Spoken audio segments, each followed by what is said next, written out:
Hello, আসসালামু আলাইকুম সবাইকে। আমি আজকে ম্যাঙ্গো স্টাফড কুলফি বানানোর চিন্তা করলাম আর কি। যেহেতু আমের দিন আসছে, সবাই কিছু না কিছু আম দিয়ে বানাচ্ছে, আমি ভাবলাম যে আজকে ম্যাঙ্গো স্টাফড কুলফি বানাবো।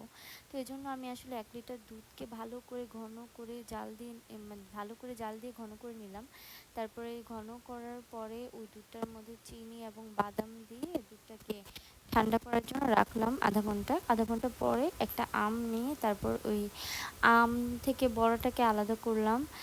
বড়াটাকে আলাদা করার পরে বড়ার যে খালি অংশ, মূলত এই খালি অংশেই সেই ঠান্ডা করা দুধটাকে ঢেলে দিব। তো দুধটাকে ঢেলে দেওয়ার পরে আমি এটাকে ফ্রিজে রেখে দিলাম 6 ঘন্টার জন্য। 6 ঘন্টা পরে আমটাকে বের করে নিছি।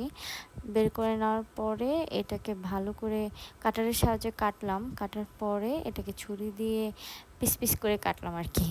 পিস পিস করে কাটার পরে এটাকে একটা বাটিতে পরিবেশন করলাম, উপরে বাদাম দিয়ে গার্নিশ করলাম। ভালোই লাগলো, খারাপ লাগলো না। আপনারাও ট্রাই করে দেখতে পারেন। আমাকে অবশ্যই জানাবেন আপনারা ট্রাই করে দেখছেন কিনা।